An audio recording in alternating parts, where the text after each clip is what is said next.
Thanks for being here. Subscribe to Cheating Stories Best, so you don't miss new stories. The husband decided to show his wife the compromising tape, and this is what it showed. Today's story is a similar story. Enjoy it! I've been driving for the last 2 hours, heading to the Marriott Hotel in Baltimore. My wife was there for a conference, and I was planning to surprise her by stopping by and inviting her to dinner. Do you think I am filled with love and tenderness for my wife? Nothing could be further from the truth. For the past 3 months, I have suspected that my wife is having an affair with one of her coworkers. I had an intuitive feeling that every time she went on another business trip, training, or conference, she was actually having a night with someone.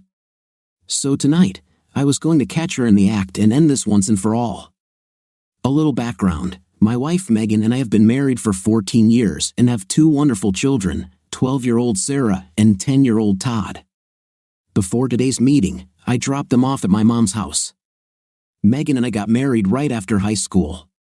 During the last 2 years of study, we dated, and this rapid romance became a natural prelude to our marriage.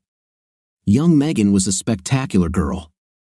By nature, she was always cheerful, slender, had long chestnut-colored hair, and was distinguished by her unusually chiseled and expressive features. Megan's figure still looks so flawless that not a single extra gram of fat can be found on it. Overall, I always thought we had a strong and loving marriage, until about 3 months ago when I began to suspect that something was going wrong. At first, it was just small things I couldn't understand or explain. I didn't want to pester Megan with questions or, especially, enter into a confrontation with her because I was afraid of seeming paranoid or jealous. The location of her workshop today was close enough that I could make a surprise visit and perhaps catch her in the act. I grabbed my business briefcase from the car and approached the administrator at the hotel lobby. "Hi, I'm Phil Jenkins," I introduced myself at the reception desk with a brief smile and a businesslike demeanor. My wife Megan came to an insurance conference and told me she was staying in room 214. She said I could get the key here. After tapping on the computer keyboard and checking the entries, the employee nodded and turned around to get the required key.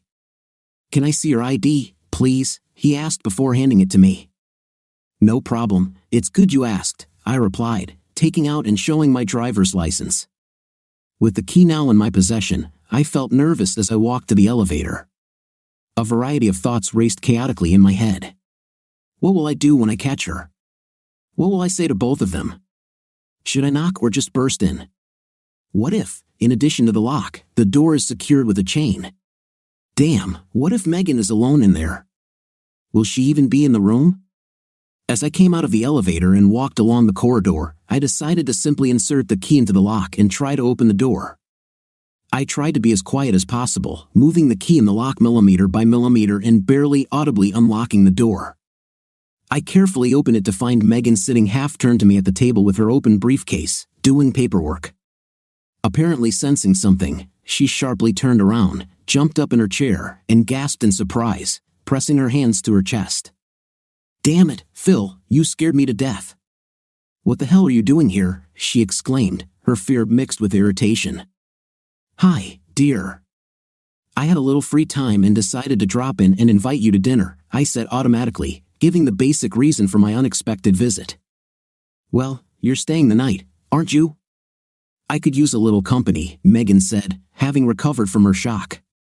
She came closer and kissed me deeply. It looks like my grand plan to catch my cheating wife had fallen apart and turned into a complete fiasco. "Do we have time for a quick joke before we head out to dinner?" I asked hopefully. "Hey, I need to take a shower first," Megan said, resting her fists on her waist and tilting her head to the side. "But I'll tell you what, how about I give you a quick pleasure before I rinse off? After we get back from dinner, we'll have the whole night to do whatever you want." She purred playfully. I loved this woman and did not want to lose her. "Well, that will be enough for now until dinner," she said, her voice satisfied. I opened my eyes to find her with a wide grin on her face. She easily rose from her knees, turned around, and walked into the bathroom to take a shower. I took advantage of the respite to clean myself up and fell onto the bed. Looking around, I noticed Megan's makeup bag lying on the dresser against the wall. I got out of bed and went over to see if she had any aspirin to help with the headache throbbing in my temples from the tiring drive. I didn't find any pills, but I did find something odd in the side pocket of her purse, a 6-pack of protections. Holding the protections in my hand and staring at them with confusion, I took a few steps back and collapsed onto the bed. After Todd was born, Megan started taking birth control pills, which made her constantly ill. We decided that I would have a vasectomy, so we no longer needed any contraception. It was a relief to get rid of any concerns about pills or protections. Naturally, I wondered why the hell there were these protections in her makeup bag, and in such quantities. I'm no fool and quickly came to the conclusion that my wonderful wife was indeed cheating on me. The pain in my head seemed to intensify with this realization.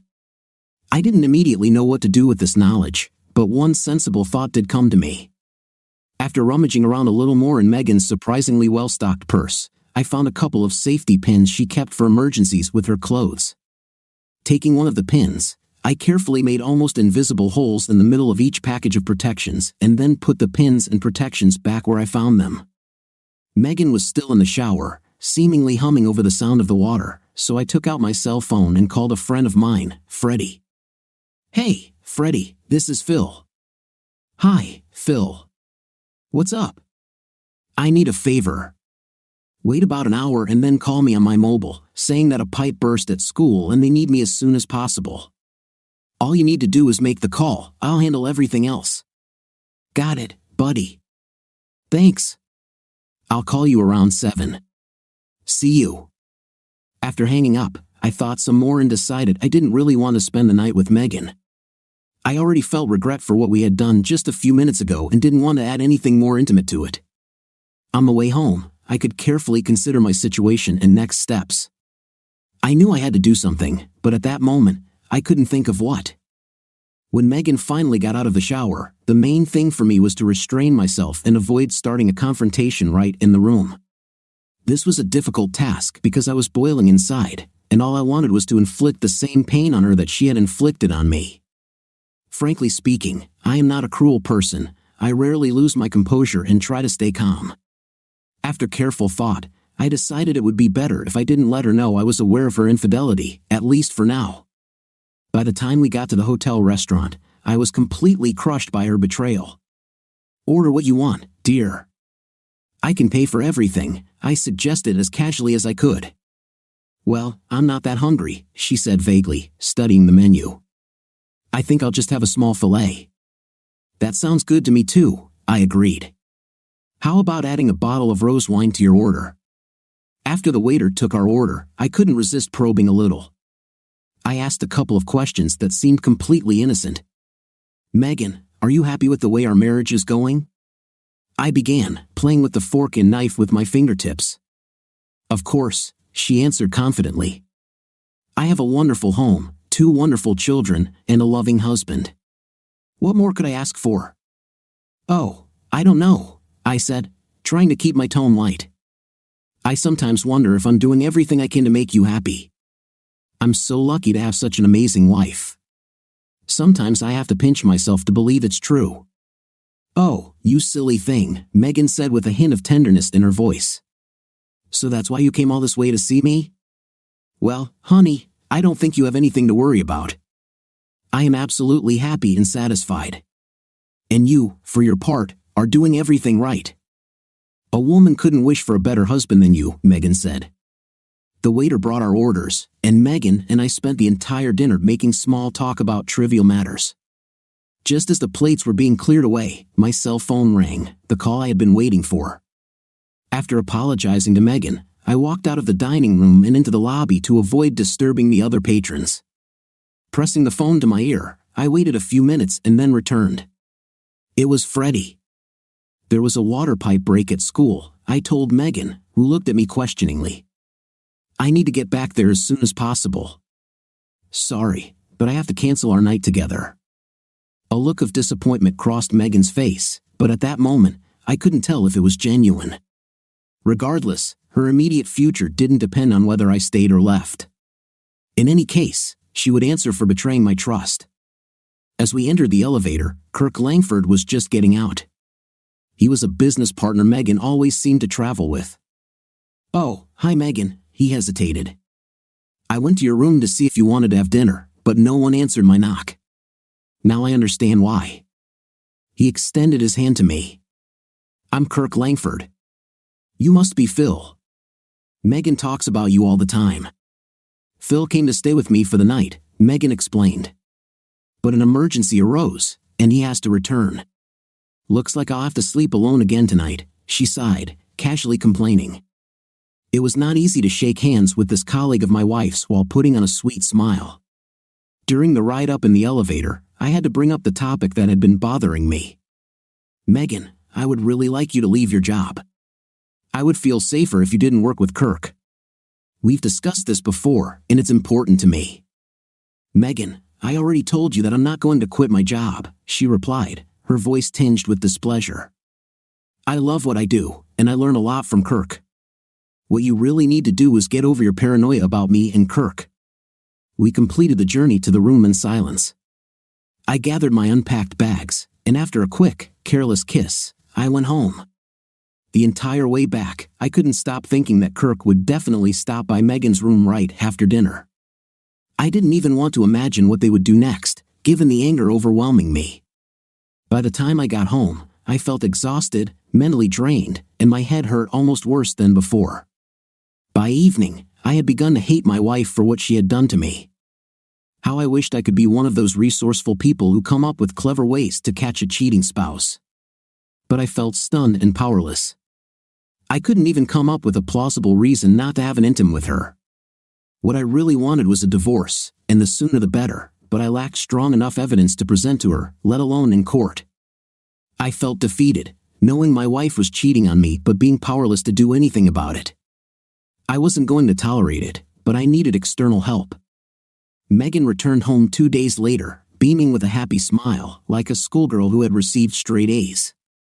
It was clear she had a great time at the conference, and apparently on the sidelines as well. This made me even angrier. I secretly checked her purse, and in the familiar inner pocket, there was only one protection left from the entire package, and yes, it still had the puncture I had made, invisible to the untrained eye. Intim with Megan that night was more routine than pleasurable.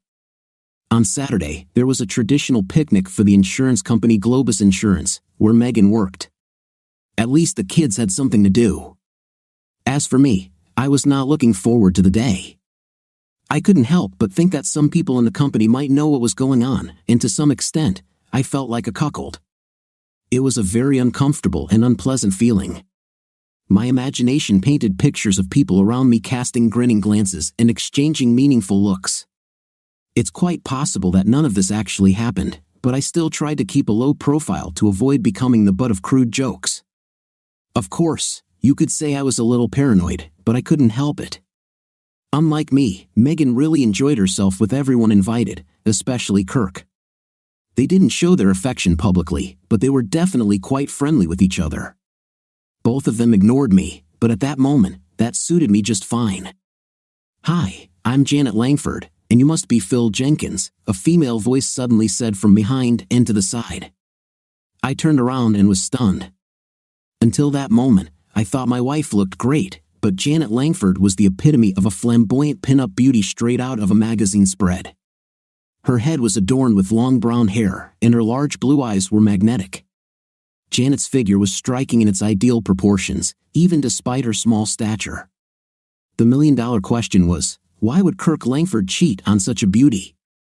Oh, excuse me, I said, finally catching myself as I realized I was blushing. You caught me daydreaming.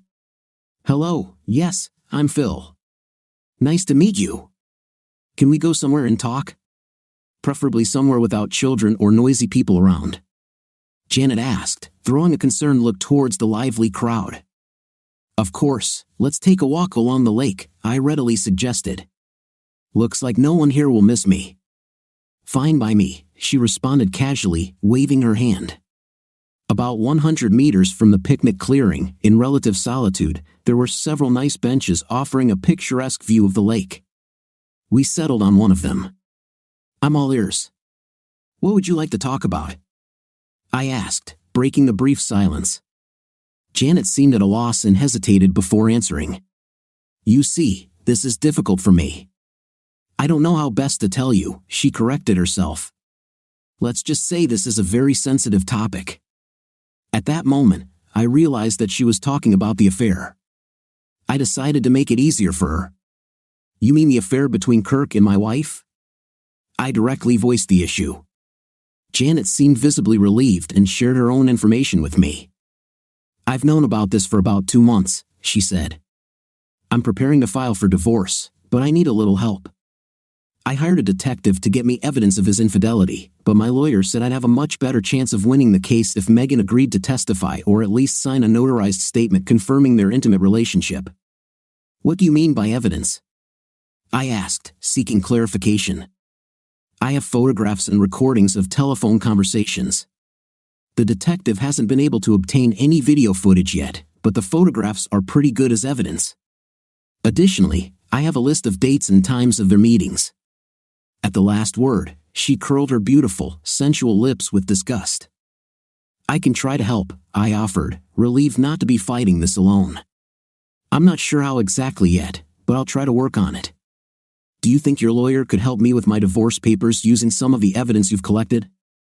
I would really appreciate it because right now, I have no evidence at all. Janet nodded in agreement. In addition, I will sue Globus. I already have several statements from employees confirming that some of the company's leaders knew about this affair but did nothing to stop it.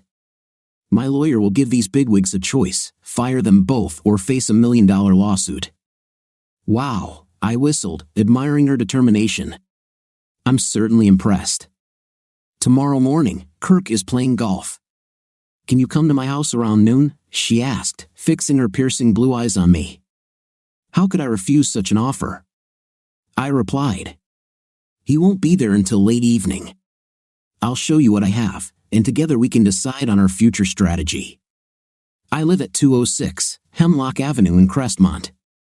Okay, it's a date, sorry, not really a date, but you know what I mean, I said, feeling embarrassed.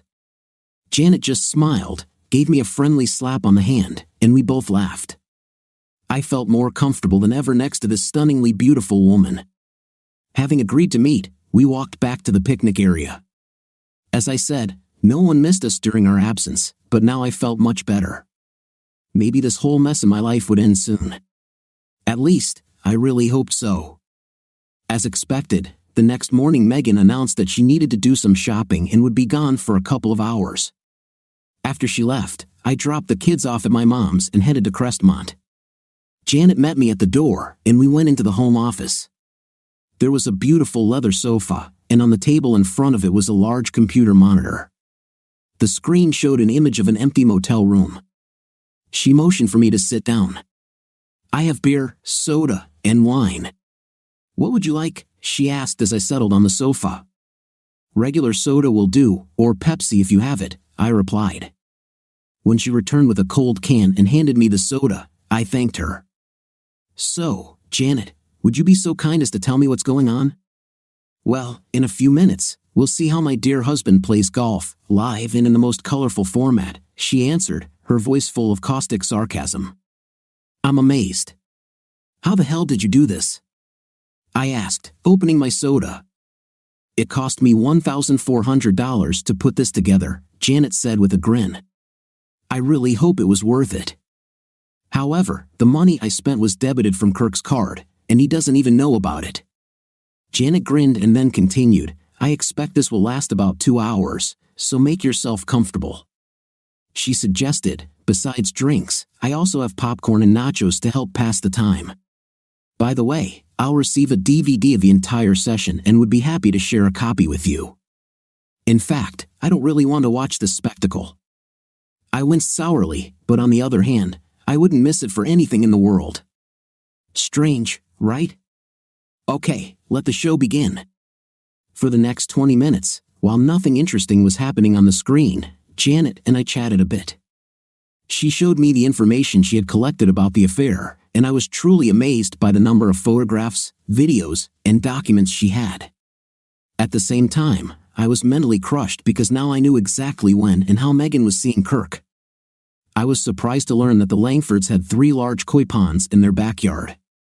During our conversation, I expressed the hope that I would have the opportunity to admire them and asked Janet if I could bring the children to visit them. She seemed pleased and flattered by my sincere interest and said she would be happy to invite them over. Around the same time, some action began on the monitor, and we had to interrupt our conversation. As Janet had predicted, Kirk and Megan entered the room and wasted no time starting to undress. There was no small talk or even foreplay. They simply took off their clothes and immediately jumped onto the bed. The transmitted image was excellent, but the sound was slightly distorted. However, this didn't matter much since the main evidence was a clear and unambiguous picture of their affair. I think you can understand that I felt a little awkward sitting on the couch next to a near stranger and watching my wife and her lover having passionate intimate. The action unfolding on the monitor only caused me disgust, to say the least. I had to admit that they acted like a well-coordinated team and seemed to be enjoying themselves thoroughly. Janet, I hate to interrupt the show, but do we have to watch all of this? I turned away from the screen and looked at Janet. I understand this isn't something you want to watch, she said with a bit of sympathy. That's for sure, I agreed. Honestly, it's not the most pleasant sight to watch my wife having an intim with another man, especially since I feel a little awkward sitting next to you. Well, all of this is automatically recorded, she waved her hand dismissively. Thanks to these records, we'll have all the necessary evidence for the lawyers. We don't need to look any further. And I also can't say that I'm getting any pleasure from this movie. In any case, the subsequent plot seems quite predictable. What now, Phil? Are you going home or what? Janet asked. Actually, I was hoping you'd show me your koi ponds. I think they would be much more interesting to watch than 2 hours of sweaty activity, I said. Janet's eyes seemed to light up with excitement simply because I showed interest in her favorite hobby. She jumped up from the couch, and as we walked to the back of the house, Megan's screams reached my ears from the video, apparently reaching another climax. Stepping out into the fresh air, I couldn't help but think I was in for a more pleasant time than my wife. Janet's 3 ornamental fish ponds turned out to be truly wonderful. I was particularly interested in the complex water pumping and filtration systems, having spent some time working as a plumber before taking a job at the school. According to Janet, Kirk was not at all helpful with her hobby, and she had to find and hire people herself for all the work required with laying pipes and installing pumps. Hearing this, I, of course, offered to come and help her any time. Kirk went off to play his favorite golf. Honestly, I wasn't trying to hit on Janet, I just wanted to learn more about the koi ponds. However, spending more time with this striking woman was an added bonus. Only after a few hours, which seemed to fly by too quickly, did we return to the house. The picture on the monitor showed that the motel room was already empty, so we decided it was time for me to go home, too. Janet promised to call me when Kirk had his next golf game so that I could come see her again, this time with Sarah and Todd. The next few weeks were difficult. Every time Megan took a shower, I checked her purse. Surprisingly, there was always a new supply of protections in the secret pocket. I couldn't understand when she managed to use them all. I attached a temporarily expropriated safety pin to my keychain and used it to methodically poke holes in the protections she had prepared, expecting any day now that Megan would suddenly want to pay her sister a visit during the evenings when Kirk went off to play golf. Our children, Sarah and Todd, talked to Megan about their visits to the lady with lots of koi, but she never seemed interested in their stories. Sarah and Todd showed Megan pictures of the fish they had drawn and talked about the names they had given them, but Megan never made the connection between Kirk's wife and the koi owner. She seemed relieved that I could keep the kids occupied while she had a night with her lover. I made 2 more attempts to get her to quit her job and stop seeing Kirk. Both times, I received the same refusal, with the second one being particularly dismissive. On top of everything else, I had to come up with all sorts of excuses to avoid night with her, to which Megan responded with several sarcastic remarks about my masculinity. Her derogatory comments hurt my self-esteem a bit, but they also made it easier to justify my recent actions. On Tuesday night, she finally dropped the expected bombshell. Phil, I've been feeling too stressed lately. I'm going to take a few days off from work and go visit my sister. I think for about a week. What do you say? You could watch the kids while I recover a little. Hey, I understand, I immediately responded. You work a lot of overtime and stay late at the office, so yes, I think it would be good for you to relax and unwind. A trip to see your sister is much better than a whole year of sessions with a psychiatrist and also much cheaper. Go and have a good time, and I'll take care of everything. Oh, I'm so glad you understand me, Megan's voice oozed with honey tones. All this overtime work is necessary for the benefit of our family, but it seems I may have overdone it a bit. That night, I had difficulty falling asleep. My thoughts were constantly spinning around what I had to do the next day.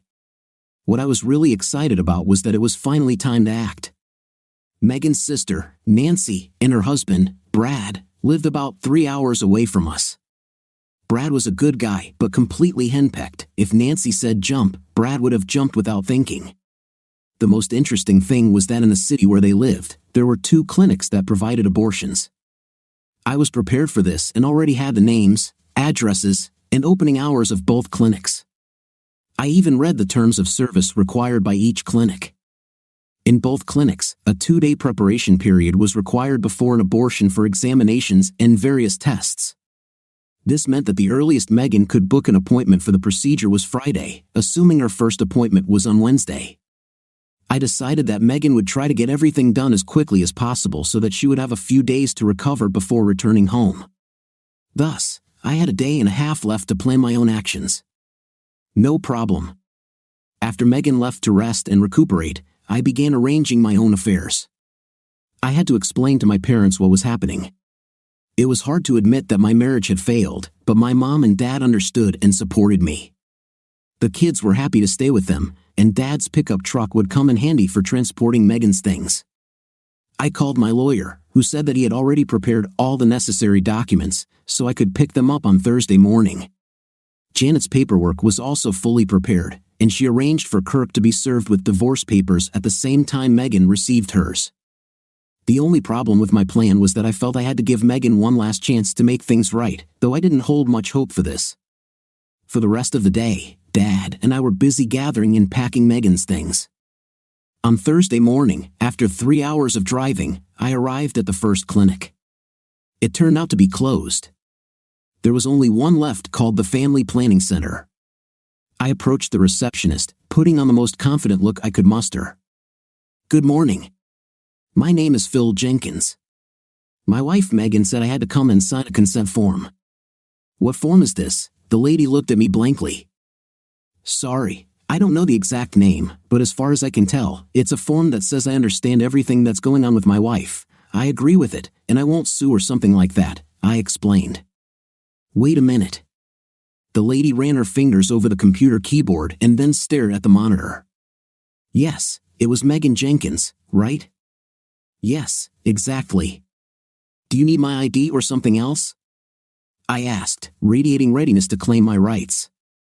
She shook her head and clicked her mouse for a few more seconds, checking information about my wife. "Her sister already signed for her, but your signature would really be better." "Wait a minute, I'll get her file." Bingo! Now I just had to hold out for the next couple of minutes. The receptionist placed a form in front of me and asked me to sign below the signature left by Nancy. I noticed that the procedure itself had already been scheduled for 11 o'clock on Friday morning, and they had to arrive at the clinic an hour earlier. "Do we have to pay anything else for this?" I asked, taking my checkbook out of my inside pocket and placing it on the counter. No, your wife has already paid the entire amount, $800, in cash. At the moment, there is no need to pay anything else," she said. "Thank you very much. I appreciate your help." "This makes things much easier," I said, thanking the kind lady before leaving the clinic with a light heart. You won't believe the stunningly warm welcome I received when I unexpectedly arrived at Nancy and Brad's house. The emotions were so false that it was actually quite funny, and I had to work hard not to give myself away. "Megan, what a wonderful surprise. What are you doing here?" Nancy exclaimed. "Well, Mom and Dad wanted to take the children for a few days, so I took sick leave and decided to stop by to see you guys. I thought I could use a little break, too," I said with a completely innocent look. After this news, a surprised silence fell over the room. I saw them start looking at each other, their minds probably racing to figure out how to handle the situation. I had put them in a difficult position, and now they had to find a way out. I noticed Nancy stand up and nod at Brad to join her in the kitchen. Smiling tightly, she hurried out of the room, and Brad rushed after her. While they were in the kitchen, Megan kept me busy with small talk and chattering about various trifles. A few minutes later, Brad returned to the room, now alone. "Phil, I have a great idea," he blurted out with feigned enthusiasm. "Tomorrow, I can take time off from work and borrow a boat from my friend Jack. We can get out of here early and spend the day at the lake. There's excellent fishing there, and sometimes you come across some great catches. Besides, this way, we won't bother the ladies. How do you like that idea, buddy?" He stared at me with a hint of worry. "Sounds tempting, Brad. A calm day on the lake will definitely relieve me of my worries." "It's decided.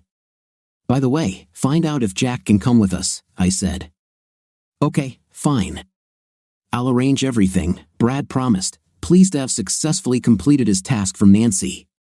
The relief on the faces of all three was evident. We had a serene dinner and spent the rest of the evening chatting about nothing. Intim that night was, of course, out of the question, as Megan didn't want her sister to hear any indecent sounds. The next morning, which turned out to be clear and sunny, Jack showed up early in his pickup truck with a trailer containing a boat.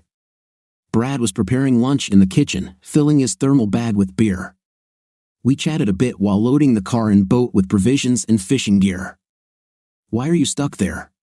Brad's voice came from the depths of the pickup as I paused at the open passenger door. "Come on, jump in, and let's go. The fish won't catch itself." "No, Brad, I decided not to go," I said, leaving him dumbfounded. "I suggest you and Jack get some rest today because I don't think you'll want to see Nancy in the next few hours." Brad argued with me for another 5 minutes about whether I should go with them or not, until I finally had to be rude. After a few well-chosen curse words and some physical threats, Jack and Brad left. I returned to the house and poured myself a cup of coffee. After some searching, I found Nancy's cell phone and turned it off. I then picked up the landline and dialed my father's number. He always got up early, so Dad and I talked for about 2 hours. During our conversation, the incoming call waiting signal came on about 6 times. It must have been Brad trying in vain to reach Nancy. He never succeeded and finally gave up. Then I heard some noises coming from upstairs. Apparently Nancy and Megan were waking up and getting ready. I said goodbye to my father and prepared for the inevitable fireworks. I cleared the home phone's answering machine of Brad's missed calls and turned Nancy's cell phone back on. In less than 2 hours, both sisters were supposed to be at the family planning center. I had to face 2 angry and hissing cats soon. Well, I was ready. The boys and I had already drained the first coffee pot, so I filled it up and set a new one for my loving wife and her sister. "Phil, what the hell are you doing here?" Megan gasped, stopping abruptly at the kitchen threshold. "For some reason, I didn't want to spend the whole day fishing," I answered, shrugging. "I decided to spend the day with you too. I was thinking we could go to some nice place and have lunch together. What do you think of the idea?" I needed to get home that night, so I didn't want to spend the whole day with Brad and Jack in that stinking boat. No, this won't work," they began to shout, glancing at each other. Megan took the floor. "Nancy and I have some plans for today, and we prefer to go into the city together. I can go with you anywhere and at any time, but Nancy and I only see each other a couple of times a year." "Damn it, you'll be here all week, Megan," I protested. "I think you can give me at least half a day since I've come all this way. You'll have the rest of the week to do your girly things with your sister." Nancy grabbed her cell phone and hurried out of the kitchen, hitting the speed dial button along the way. Megan collapsed into the nearest kitchen chair, curling up as if a truck had just crashed into her stomach. Even a few walls away, we could hear Nancy on the phone yelling at poor Brad, as if he had just committed the crime of the century. I felt sorry for the guy, but he married her with his eyes open. "Phil, I don't want to fight about this, but Nancy and I really don't want you following us around today. Our whole day is scheduled minute by minute, and you don't fit into it at all," Megan said angrily, her voice clearly approaching storm level. Okay, I raised my palms. "Tell me what your plans are for today, and then I'll decide what to do. If I don't like it, I'll do something else. And I still don't understand what the problem is because you have a whole week ahead of you here, and I only have today. Listen, are you by any chance dating a couple of guys?" I threw in, assuming it was a joke. "No, damn it, We're not dating any guys." Megan began to boil. "We just wanted to go shopping and maybe buy a few intimate items, like panties and cute nightgowns, and we don't want you hanging around and staring at us when we try them on." "Well, most of these stores are located in a shopping center, so I can occupy myself with other things while you're in the fitting rooms," I said calmly, not at all intending to make life easier for these two conspirators. "We'll go to the center together, and then I'll go about my business and won't disturb you. Seriously, girls, you don't have to worry about entertaining me. When it's time for lunch, I'll take you to some fancy place to make up for any possible inconvenience." I suggested this with my most innocent eyes, looking from Megan to her sister, who had reappeared in the kitchen. Nancy stood in the doorway, filled with bile, and glared at me. However, she did not say a word, apparently awaiting Megan's decision. My wife realized she wouldn't be able to convince me and seemed ready to give up. Finally, Megan, after playing with her fingers for a few seconds, stood up and said, "I need to go get dressed," since both of them were still in their dressing gowns. She quickly left the kitchen, sweeping past Nancy, who barely had time to step aside in the doorway. Nancy looked back at me and spat, "You're a real boring fifth place, you know that?" Following this, she turned around and hurried upstairs after Megan. A wide and satisfied smile spread across my face. After about 20 minutes of muttering and creaking floors in the bedrooms, the call button on the house phone lit up. Apparently, someone upstairs was calling someone. The clock was ticking, they had an hour left to get to the center. I was trying to figure out my next step. If they tried to sneak out of the house without me, I would just follow them and make sure they knew about it. However, I didn't think they would dare to try that trick. 20 minutes later, both of them came downstairs. "Okay, Phil, let's go shopping." "We're ready," Megan announced as if nothing had happened. This turned out to be a little easier than I thought. The call upstairs I witnessed must have been to Planned Parenthood, and I bet they arranged to reschedule the clinic appointment. Since I mentioned I was heading home that evening, they probably decided the best way to solve the problem was to wait until I left. I wasn't trying to stop Megan from having an abortion, but I was trying to make it harder for her. When the three of us left the house, I insisted on taking my car because I wanted to drive myself. All I needed was for these two to leave me somewhere along the road and run away. After driving a few miles from the house, I turned into the nearest service station. Slowly and methodically, I filled the tank, checked the oil and water levels, and thoroughly wiped the windshield. This was the longest time I had ever spent servicing my car in my conscious driving life. All this time, I glanced out of the corner of my eye at the sisters fidgeting in their seats. They were simply seething with anger. This meant my plan was working, and in the most excellent way. When we arrived at the shopping center, I parked further away so we could take a proper stroll. As soon as our little group was inside the mall, I practically left them alone, though I kept an eye on them from afar. I didn't care what they were doing or what they were buying. They didn't look like they were having fun. They spent most of the time discussing something rather emotionally and gesticulating nervously. However, the conspirators bought a few things just to show me that they were shopping. I tried to stay in the shadows but not let them out of sight. The heated discussion between the sisters was definitely about something serious. While we maneuvered around the shopping center, the time for the appointment at the clinic passed, so I managed to delay the inevitable for a while. Of course, I understood that Megan would still have the procedure, so I wasn't going to interfere further with the course of things. Shortly after noon, Nancy and Megan returned to the mall's central courtyard, where I had arranged for them to finish their shopping. We had lunch at a nice Olive Garden restaurant and returned home around 2 o'clock in the afternoon. On the way home and even during lunch, there was little conversation. I tried to restrain myself, but I couldn't help smiling. I knew these two hated me right now, but I didn't care. What a wonderful feeling. After lunch, I grabbed a couple of bottles of beer from the refrigerator and relaxed on the couch. Soon, Brad finally returned home from his fishing trip and was immediately bombarded with verbal abuse from Nancy, which lasted at least half an hour. Unable to withstand such an aggressive attack, Brad barely slipped out the door and disappeared for a couple of hours. He returned for dinner, and when I saw him for a second, it seemed to me that after the verbal battle with his wife, the poor fellow's face had flattened a little and his ears had curled into tubes. But perhaps in the twilight, I only imagined it. After the girls finished with the dishes, I asked Brad and Nancy if Megan and I could talk privately in the kitchen. Nancy gave me one of her amused grins, and they both walked into the living room.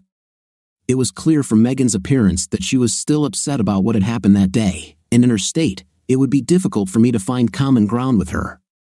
First of all, Megan, I would like to ask you again, could you please, I insisted, quit your job and stop dating Kirk Langford? Her cheekbones tensed as Megan clenched her jaw and apparently could only barely restrain herself from hitting me. Damn it, I don't want to hear that crap ever again, she hissed through her teeth. I'm tired of you constantly harping on this, and I'm not going to waste my time answering your stupid questions anymore. You already know the answer. He's the same as he's always been, and that won't change now either. Change the record or get the hell out of here, she said irritably, her eyes flashing. Not surprised by what I heard, I reached for a voluminous envelope made of thick manila paper that was lying next to me on the chair and took out another envelope of regular size from it. Well, Megan, I've asked you this at least 10 times over the past 2 months, and each time you refused to comply with my request. I had no other choice, I warned her, sighing. Megan, here are the divorce papers. I put my hand on the large envelope. All you have to do is sign them and mail them. As you can see, they come with a stamped, self-addressed envelope. If you decide that you need a lawyer to review the papers, please do so. That is your right. Megan looked at me intently, then leaned forward, looming in front of me and resting her hands on the table. You are stupid, she growled angrily. You can't divorce me just because I don't want to quit my job or only hang out with friends you approve of. If you want a divorce, you must have good reasons for this, and you don't have them. She pushed away from the table and stepped back, sitting on the chair and leaning back. The look in her eyes was cold and hard. Her straight back and crossed arms indicated that my stubborn wife was not going to compromise. I think it's time for you to go home and pull yourself together, she continued. I'm your wife, and I don't intend to leave my home and family just because you don't like where and with whom I work. Well, that means it's time to launch a counterattack, I said evenly. Megan, why did you come to visit your sister this week? What a witty question, she said sarcastically. You yourself know why. We discussed this before I came here. It was a lie, and you know it, I stated in the same measured manner. So what was the real reason? Come on, tell me, since you're such an all-knowing idiot. Megan scoffed again. Why did you and Nancy go to Planned Parenthood on Wednesday? I asked, looking into her eyes and laying out my first trump card.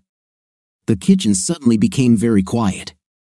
My beloved wife seemed to shrink a little and began to fidget slightly in her chair. It seemed that some of her bravado had also disappeared. I don't understand what you're talking about, she muttered a couple of tones lower. I leaned over the table, bringing my face closer to hers, and asked in a quiet, gloomy tone, for what purpose did you pay Planned Parenthood $800 in cash? Bam! Here comes blow number 2, which seemed to lead to some kind of knockdown, because this time there was no response at all from the other side of the table. Megan seemed to be looking in my direction, but her gaze appeared directed anywhere but at me. It was obvious that she was feeling quite awkward right now. You could even hear her swallow as if she had something bad tasting stuck in her mouth. So why did you make an appointment at Planned Parenthood for 11 in the morning? What exactly were they going to do for you for the $800 you paid them? I continued to press Megan, not giving her a chance to take a break or come up with new lies. Damn you! Stop bothering me with something you have no idea about. It's none of your damn business why I was there or what I did. Megan's anger flared up with renewed vigor, forcing her to raise her voice. Megan, they perform abortions at Planned Parenthood. I countered her attacks with my knowledge. You know it, I know it, and everyone in this town knows it. And since I've tied myself up a long time ago for your convenience, why on earth did you need to have an abortion? I think your operation wasn't as successful as you think, she said. Maybe you better check yourself. In response, I took out another envelope that had been waiting for its turn. Here are 3 laboratory reports, from 2 months ago, from a month ago, and from last week. In bed, I only shoot blanks, and I have all the documents confirming this. Now, Megan, would you like to show me the report from Planned Parenthood that says you are not pregnant? You are a real stupid man, she snapped, not wanting to give up even in the face of obvious and indisputable facts. But this is still not enough to justify a divorce. Why the hell not? Just admit that you've been messing around with Kirk Langford for the last 6 months and get it over with. We are both adults and know what really happened, and you continue to blatantly lie and dodge. I couldn't stand it this time and flared up. Because you have no evidence that I did anything with anyone other than you, she snapped. And in general, I don't want to sit here for a minute longer and listen to you rant about something that never happened. So you never had an intimate with Kirk Langford? I asked. No, she exploded. I am your wife, and I only had a night with you. Then how the hell did you get pregnant for the first time after Jesus, the Holy Spirit, descended on our sinful earth, and the second Immaculate Conception happened? A painful silence fell between us. Megan bit her lower lip hard, her eyebrows knitted together, and an alarming crease appeared on her tense forehead. There was no way she could answer this question without incriminating herself. Did you satisfy his manhood? I asked directly. No, I didn't do that, came the answer, too hasty to be true. I pulled out a stack of photographs from my trusty manila envelope. 6 colorful photos appeared on the table, proving that she was lying. Now her face turned pale. Did you have a night with him? I asked a new question. There was no answer, so I laid out a solitaire game of 6 more photographs on the table, showing them in different poses. When I put another stack of photographs on the table, she couldn't stand it and started screaming at me. Stop it! That's enough, damn it! Enough! Okay, fine, I said. I see that you were spying on me. Megan snorted with venom in her voice. I would have thought she would break down and be ashamed of her betrayal, but that was not the case. Instead, I became the main accused again. You're a damn mean stupid, you know that? She angrily attacked me. If you knew something was going on, why didn't you just stop it like a real man? No, all you do is sneak around and take pictures like some dirty pervert. I'm sick of your pathetic whining. Just then, my cell phone rang, and I took it from the table. Hi, Dad. Okay, 10 minutes will be just right. Thank you for calling. As soon as I disconnected, she immediately blurted out, what does all of this mean? This means that Dad is already bringing your things here to Nancy. He should arrive in about 10 minutes. By the way, our house now has new locks. If we forgot to pack something, just let me know, and I will pass it on to you. Megan's face turned into a frozen mask, and she was petrified in her chair, unable to utter a word. I took out something else from the same envelope. Here are the documents for your car. I copied them to you. Here in this envelope is half the money from our bank accounts, about $1,200. Having pushed the envelope with all the papers to the other edge of the table, I continued, as for the children, here's my proposal, you will have the right to see them once a week. I am willing to allow you to stay in the house overnight provided that you make a written statement about your connection with Kirk Langford, and it will be certified by a notary. Oh, I almost forgot, I raised my finger. I still have a DVD that I didn't have time to show you. It contains a recording of you and Kirk's visit to the Scandia Motel on May 10th. The video lasts 2 hours and shows very clearly and in all details how you two were tumbling there and doing everything that is shown in these photographs. Having collected all the pictures on the table into a pile and waving them in the air, I said, just so you know, I personally didn't do any of them. I really didn't care what you did with him. I just really don't like being taken for a fool, and the last thing I'd like to do is leave you this souvenir as a memory of our former love. I removed the safety pin from my key fob and handed it to Megan across the table. What? What the hell is this? She muttered, staring at the small object glinting on my palm as if it were some kind of disgusting insect. This, dear wife, is the pin I used to poke tiny little holes in all your protections for the last 2 months. I wonder if you know that in the last couple of weeks alone, you've used 48 rubber bands. Apparently, old Kirk was getting more intimate from you than I ever dreamed of. He's just a lucky guy. You pathetic little weasel, she squealed.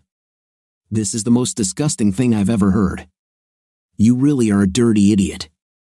No, dear, I replied, the most disgusting thing is to have a night with someone to whom you are not married. I may be a man, but you are the ultimate cheater. Outside the window, the noise of an approaching car was heard. Rising from the table, I threw the safety pin, which had played its role, on top of the manila envelope with documents and photos. "Now excuse me, I need to run. I see Dad just drove up to the house. By the way, in case you haven't noticed, you never apologized for what you did or asked for forgiveness. I don't think you deserve to remain my wife. Goodbye, Megan, and enjoy your abortion on Monday." When I finally left the kitchen, the sounds of her sobs followed me. Nancy, like a mother hen, rushed from the next room to comfort her sister. Brad followed me out onto the porch. "What the hell are you doing, dude?" he exclaimed, grabbing my hand. "You two have been married for 14 years. You can't just throw it all away because of some misunderstanding." "Misunderstanding? Brad, do you know exactly why my wife came to visit you and Nancy?" I asked sarcastically. Carefully releasing my sleeve, he looked at his feet for several seconds, then looked up at me apologetically. "Sorry, Phil. Let me help you unload the pickup." We unloaded the truck in about 10 minutes. All this time, Megan's lamentations and sobs could be heard from the kitchen, intensifying and then subsiding slightly. I didn't know why she was crying, and to be honest, I didn't care. Kirk and Megan were fired from Globus the following week. Megan refused to sign the affidavit. However, the lawyer said he already had strong enough arguments for the court. After leaving Nancy and Brad's house, I heard nothing more from my loving wife after that evening.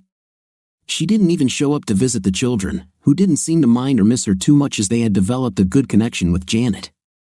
We spent a lot of time together, mostly as one big, outgoing family. During this period, Janet and I did not have a night or even talk about it.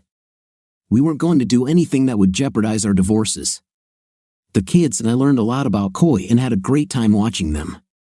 Finally, after 4 months, both divorces were officially finalized.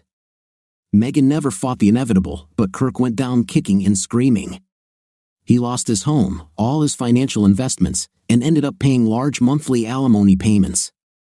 A few days before Christmas, Megan finally showed up on our doorstep with gifts for the children. I was polite to her and didn't do anything that could ruin everyone's holiday spirit. She stayed with us for about 2 hours and then left as quietly as she had come. During this time, not a word was said between us about the divorce or her affair. Shortly after New Year's, I put the house on the market, and 2 months later, my kids and I moved in with Janet. Kirk, I heard, took a job in Omaha, and Megan went there with him. 4 months later, her lover disappeared somewhere in the vastness of the great American plains without even telling her where he was going. Megan returned to Nancy after Brad left for Alaska, where he found a well-paying job on an oil pipeline. A couple of months later, Nancy received divorce papers in the mail. I'm sure these two sisters are great company for each other. Janet and I are very comfortable with each other. She adores children, and they respond to her with sincere affection. We are planning to get married in June and are preparing for our honeymoon whenever possible. We also remember the wise proverb, life experience is the best teacher, it charges dearly but explains it clearly. What do you think of our story today? I think this story shows how smart a man can be at the most appropriate and necessary time for himself. What's your opinion? Write in the comments. See you in the next video.